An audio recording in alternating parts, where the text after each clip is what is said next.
Hello guys, कैसे हो आप सभी। स्वागत है आप सभी का मेरे चैनल पर। गाइस, जैसा कि आप जानते हो हम 500 क्वेश्चन सीरीज़ पढ़ रहे हैं और इसमें हमने 250 क्वेश्चन अपने कंप्लीट कर लिए हैं। आज की वीडियो में हम 50 क्वेश्चंस और करेंगे। तो आज का हमारा पहला क्वेश्चन आता है, विश्व का सबसे बड़ा मंदिर कौन सा है। मीनाक्षी मंदिर, अंगकोर वाट मंदिर, वाराणसी मंदिर, लुम्बिनी का मंदिर। तो गाइस, ये कई टॉपिक ऐसे होते हैं जो आपके हिस्ट्री में भी आते हैं और ज्योग्राफी में भी आते हैं। ठीक है, तो ये कुछ कॉमन से टॉपिक होते हैं, तो ये इशू मत करना कि मैम ज्योग्राफी की वीडियो है तो ये क्वेश्चन है। वैसे जीके की समझ के चल लो तो भाई आपके हर एग्ज़ाम के लिए इंपॉर्टेंट है। तो यहाँ पर अगर हम देखें तो इसका जो राइट आंसर रहेगा गाइस वो होगा आपका अंगकोर वाट। ठीक है, क्या रहेगा, अंगकोर वाट। तो ध्यान रखना इसको। नेक्स्ट आता है क्वेश्चन, विश्व का सबसे बड़ा विमानपत्तन है। विश्व का सबसे बड़ा विमानपत्तन है यानी आपका एयरपोर्ट है। ठीक है, तो यहाँ पर ऑप्शंस हैं अमेरिका का, न्यूयॉर्क का, जेदाह, जो ये आपका आ जाता है अब्दुल अजीज़ वाला इंटरनेशनल। तो इसके अगर राइट ऑप्शन की बात करें तो गाइस जो हमारा राइट रहेगा वो है आपका जेदाह स्थित किंग अब्दुल अजीज़ अंतर्राष्ट्रीय विमानपत्तन। नेक्स्ट क्वेश्चन आता है, निम्न में से विश्व में सबसे लंबा मार्ग कौन सा है। GT road, Broadway street, Pan Am राजमार्ग या मोन्यूमेंटल एक्सिस। ये वर्ल्ड की बात हो रही है, इस चीज़ को आप थोड़ा ध्यान देख के चलोगे। तो यहाँ पर हम जीटी रोड नहीं डालेंगे, यहाँ पर हमारा राइट आंसर होगा पेन एम राजमार्ग। ठीक है, पेन एम राजमार्ग। नेक्स्ट आता है, मोनालिसा एक है। ये मोनालिसा बहुत चर्चित रही है, ये पेंटिंग थी एक। ठीक है, और पेंटिंग रहेगा इसका आंसर। और ये मोनालिसा की पेंटिंग काफ़ी बहुत ज़्यादा पैसे में भी बिकी थी।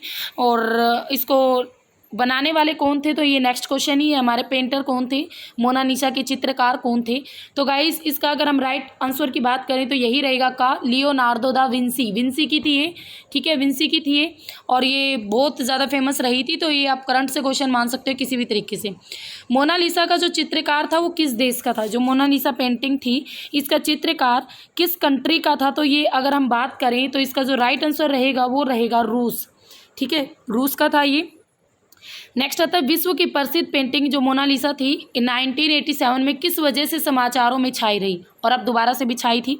तो किस वजह से, क्योंकि इसकी 5वीं शताब्दी समारोह के कारण। ठीक है, 5वीं शताब्दी समारोह के कारण ये काफ़ी चर्चित रही थी 1987 में। तो कहीं ना कहीं अतीत के हमने कुछ ना कुछ साक्ष्य इससे मिलते हैं। नेक्स्ट आता है, न्यूयॉर्क स्थित स्वतंत्रता की प्रतिमा किसने बनाई थी। न्यूयॉर्क में जो फ्रीडम की जो प्रतिमा है वो किसने बनाई थी।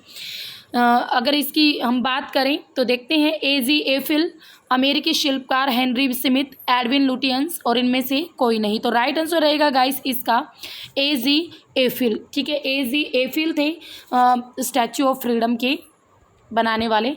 नेक्स्ट आता है, कंगारू किस देश का आपका नेशनल सिंबल है। कंगारू, देखो वैसे कंगारुओं का देश कहते तो ऑस्ट्रेलिया को है। तो उसी तरीके से आपका जो कंगारू है वो नेशनल सिंबल है किसका, ऑस्ट्रेलिया का। भारत का नेशनल सिंबल क्या है, कमल का फूल, शेर की प्रतिमा, शेर, गाय। तो गाइस इसका आंसर तो आई थिंक सबको पता होगा। भारत का जो राष्ट्रीय प्रतीक है वो क्या है, वो गाय है। ठीक है, क्या है, गाय। नेक्स्ट आता है, हथौड़ी और हंसिया किसका राष्ट्रीय प्रतीक था। हथौड़ी और हंसिया, अमेरिका, फ्रांस, पूर्व सोवियत संघ और जापान। तो राइट आंसर रहेगा गाइस आपका पूर्व सोवियत संघ। ठीक है, पूर्व सोवियत संघ। तो राइट आंसर रहेगा पूर्व सोवियत संघ। हथौड़ी और हंसिया किसका नेशनल सिंबल है, पूर्व सोवियत संघ। नेक्स्ट आता है, जल लिली यानी वाटर लिली, ये किसका नेशनल सिंबल है। तो गाइस अगर इसकी बात करें, जो जल लिली और आपका वाटर लिली है ये बांग्लादेश कंट्री का नेशनल सिंबल है। राइट आंसर रहेगा बांग्लादेश। नेक्स्ट आता है, शोरा किसकी संसद का नाम है। शोरा किसकी संसद है। देखो ये संसद पार्लियामेंट के नाम भी काफ़ी पूछे जाते हैं एग्जाम में। तो शोरा किसकी संसद का नाम है। तो इसका राइट आंसर रहेगा अफगानिस्तान। ठीक है, right answer is Afghanistan. Afghanistan की संसद का नाम है शोरा। किस देश की संसद को रिक्सडेग कहा जाता है। रिक्सडेग किसकी संसद को कहा जाता है, इराक की संसद को रिक्सडेग कहा जाता है। ये सारे नाम आपको पता होने चाहिए। नेक्स्ट आता है, ये जापान की संसद हद से ज़्यादा बार एग्जाम में रिपीट होती है। तो जापान की संसद को क्या कहते हैं। देखते हैं, जापान की जो संसद होती है गाइस उसे कहते हैं डाइट। क्या किस नाम से जाना जाता है? डाइट। आंसर रहेगा डाइट। नेक्स्ट आता है, यहाँ पर हमें कुछ संबंध स्थापित करने हैं। ठीक है, यहाँ पर आपको कुछ ऑप्शंस दिख रहे हैं और नीचे उनके और भी ऑप्शन है। तो शोरा, युआन, मजलिस, सेजम, डाइट, तो ये सारे संसद के ही नाम हैं कहीं ना कहीं, देख लेते हैं। तो शोरा और आपकी डाइट मैंने अभी अभी बताई, जैसे हमने अभी डिस्कस किया कि जो डाइट है वो किसकी है? जापान की है। ठीक है, तो 5 का आप 5 का देख लो किस में है। 5 का आपका एक में ही आता है, इसमें। ठीक है, तो यानी डी आंसर हो जाएगा घा। 1 का डा। शोरा हमने अभी अभी पढ़ी, अफगानिस्तान की है। युआन, देखो युआन का तो सभी जानते हैं, युआन किसकी है? चाइना की है। ठीक है, युआन चाइना की है। मजलिस की बात करें तो ये माँ से मजलिस, माँ से मालदीव। और सेजम की बात करें ना गाइस, तो सेजम आपकी रहेगी पोलैंड की। ठीक है, तो राइट आंसर बनेगा हमारा घा। नेक्स्ट क्वेश्चन आता है, किस देश की संसद में सदस्यों की जो संख्या होती है वो सर्वाधिक होती है? यानी सदस्य यानी मेंबर ऑफ पार्लियामेंट जो होते हैं वो सबसे ज़्यादा होते हैं, किस देश में होते हैं? तो देखो, पॉपुलेशन सबसे ज़्यादा चाइना, तो ये ऐसे याद कर लो कि संसद में सदस्यों की भी संख्या सबसे ज़्यादा चाइना। नेक्स्ट आता है, इज़वेस्ता किस देश का महत्वपूर्ण समाचार पत्र है? इज़वेस्ता किसका है? चीन, रूस, अमेरिका, इंग्लैंड। तो राइट आंसर रहेगा गाइस रूस का है ये फेमस न्यूज़पेपर इज़वेस्ता। नेक्स्ट आता है, तास किस देश की समाचार एजेंसी है? तास किसकी समाचार एजेंसी है? तो ये भी गाइस आपकी किसकी है? रूस की है। तो ये भी रूस की है। इज़वेस्ता न्यूज़पेपर फेमस है और तास समाचार एजेंसी है रूस की। नेक्स्ट आता है, सीटेका किस देश का प्रमुख समाचार पत्र है यानी न्यूज़पेपर है? सीटेका। तो इसका राइट आंसर रहेगा युगोस्लाविया का है सीटेका न्यूज़पेपर। राइटर किस देश की समाचार एजेंसी का नाम है? राइटर की बात करें गाइस तो ये यूनाइटेड स्टेट्स की है। यूनाइटेड किंगडम अलग होता है, स्टेटस अलग होता है, तो यूनाइटेड स्टेट्स की ये फेमस समाचार एजेंसी है राइटर। नेक्स्ट आता है, अंतरा किस देश की समाचार एजेंसी है? अंतरा, तो गाइस इसका जो राइट आंसर होगा वो होगा इंडोनेशिया की। अंतरा इंडोनेशिया की आपकी समाचार एजेंसी है। नेक्स्ट आता है, पीपुल्स डेली, पीपल्स ही होगा। पीपल्स डेली नामक समाचार पत्र कहाँ से छपता है? नेक्स्ट आता है पीपुल्स डेली। ये जो समाचार पत्र है पीपुल्स डेली, ये आपका पड़ता है कहाँ से छपता है? ये चाइना से। कहाँ से? चाइना से, तो ऑप्शन सी रहेगा इसका। नेक्स्ट आता है, क्वांटास एयरलाइंस का संबंध किस देश से है? तो ये गाइस ऑस्ट्रेलिया से संबंधित है। किससे? ऑस्ट्रेलिया से संबंधित है। क्वांटास एयरलाइंस आपकी कहाँ पर है, किस देश में है? ये कॉन्टिनेंट है, बट इसे देश भी कहते हैं क्योंकि इसकी जो साइज़ है वो एक किसी कंट्री जैसा है, तो इसलिए देश भी कह देते हैं और कॉन्टिनेंट भी है ये। ठीक है, हमारी पृथ्वी का सबसे छोटा कॉन्टिनेंट है ऑस्ट्रेलिया। नेक्स्ट आता है, सबीना एयरलाइंस का संबंध किससे है? सबीना एयरलाइंस बतानी है गाइस, तो ये ऑप्शन का ही रहेगा बेल्जियम। Sabina airlines Belgium.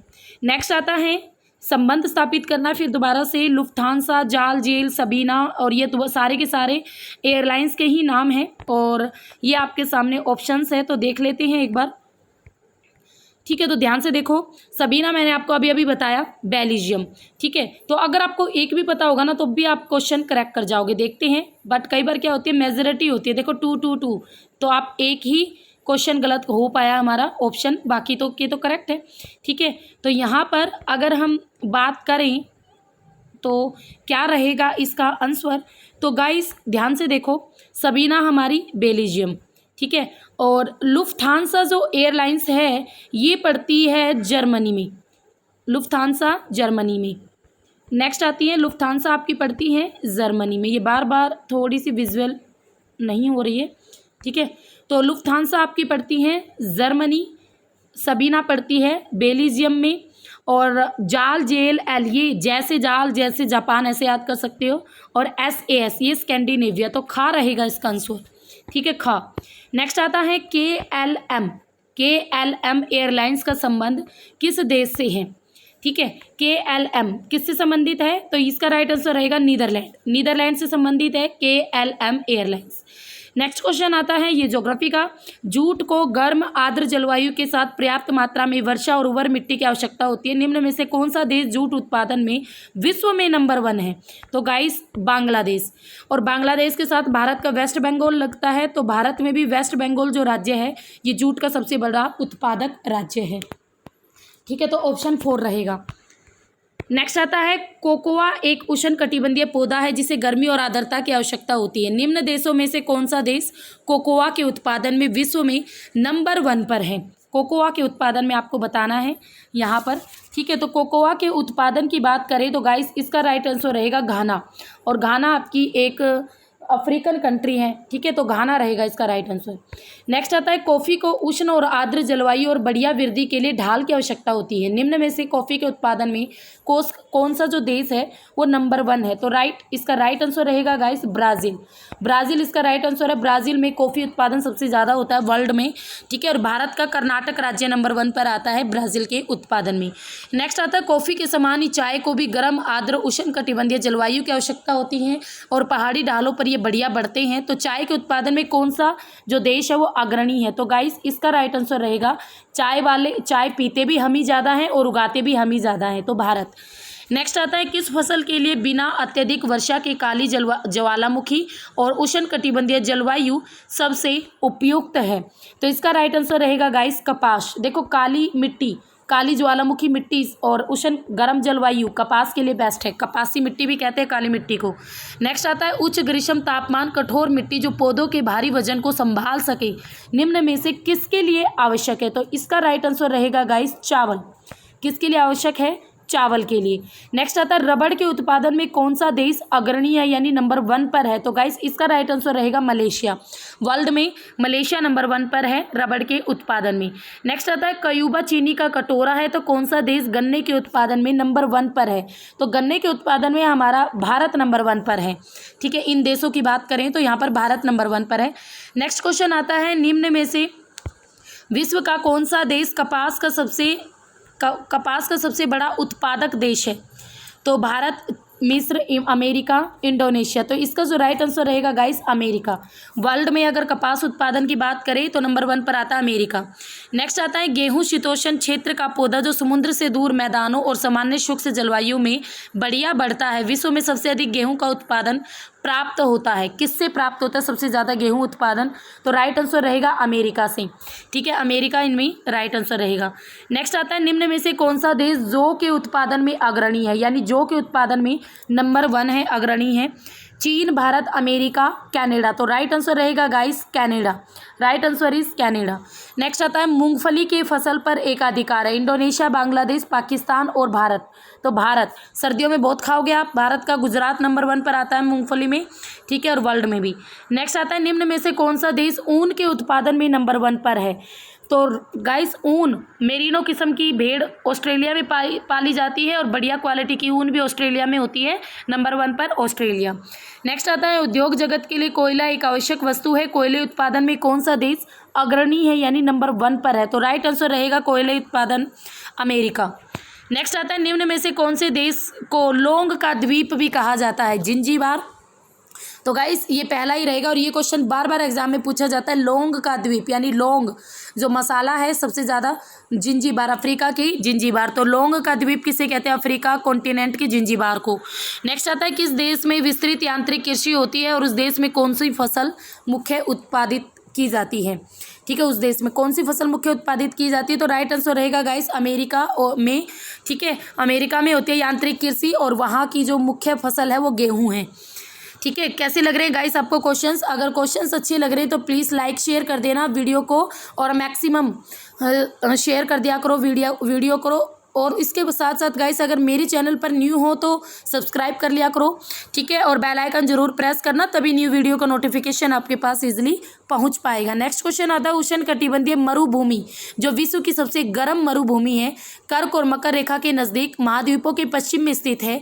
धरातल को कितने प्रतिशत भाग में ये मरुभूमि है यानी इस तरीके की जो सबसे गर्म एरिया कितने प्रतिशत पार्ट में है? तो गाइस इसका राइट आंसर रहेगा लगभग 1/4 भाग पर। नेक्स्ट आता है कौन सा महाद्वीप चावल के उत्पादन में विश्व में अधिकतम योगदान करता है और कितना योगदान करता है? तो इसका राइट आंसर रहेगा, कॉन्टिनेंट की बात की जा रही है यहाँ पर तो एशिया कॉन्टिनेंट है आएगा, ठीक है। और एशिया में भी अगर हम बात करें 90%, देखो चाइना और Bharat, number 1 China, number 2 Bharat, और दोनों ही एशिया की कंट्रीज है, तो 90%। नेक्स्ट आता है तिलहन मुख्यतः उष्णकटिबंधीय और उपोष्ण उत्पाद है। कौन सा देश तिलहन का सबसे बड़ा उत्पादक है? तो राइट आंसर रहेगा गाइस इसका भारत, ठीक है। तिलहन की सबसे बड़े उत्पादक में कौन सी कंट्री आती है? भारत। नेक्स्ट आता है तंबाकू आजकल उच्च व्यापारिक मूल्य का उत्पाद है जो विविध तरह के जलवायु सीमाओं के अंदर पैदा होता है। इसका सबसे बड़ा बागान कहाँ है? यानी तंबाकू का सबसे बड़ा बागान कहाँ है? तो इसका राइट आंसर रहेगा गाइस अमेरिका। अमेरिका में तंबाकू का सबसे बड़ा बागान है। नेक्स्ट आता है उष्णकटिबंधीय मानसून क्षेत्र में निम्न में से कौन से 2 उत्पादों का सबसे ज़्यादा व्यापारिक मूल्य है? तो राइट आंसर रहेगा गाइस इसका चावल और चाय, क्योंकि चावल मुख्य खाद्य फसल है और चाय लोग पीते ज़्यादा हैं, ठीक है। उष्णकटिबंधीय मानसून एरिया की बात करें जिसमें हमारा इंडिया भी पड़ता है। नेक्स्ट आता है और आज की वीडियो का हमारा लास्ट क्वेश्चन है गाइस, किस कृषि उत्पाद के लिए सूडान फेमस है जो उष्णकटिबंधीय घास को मैदान सवाना क्षेत्र के अंतर्गत आता है? तो इसका जो राइट आंसर होगा वो होगा आपका कपास, ठीक है। राइट आंसर इज कपास। तो ये थे हमारे 50 क्वेश्चंस और आई थिंक आपको क्वेश्चन समझ में आए होंगे और क्वेश्चंस का लेवल भी काफ़ी डीप था। कुछ आपके जीके से रिलेटेड क्वेश्चन थे, कुछ ज्योग्राफी से रिलेटेड थी। तो वीडियो को स्किप बीच में बिल्कुल ना करना, पूरी वीडियो को देखना एंड तक। मोस्ट इंपॉर्टेंट है सारे क्वेश्चंस आपके लिए, आपके जीके क्वेश्चंस के लिए, आपके हर तरीके के एग्जाम के लिए। तो फिर मिलेंगे, तब तक के लिए have a nice day. Okay bye bye.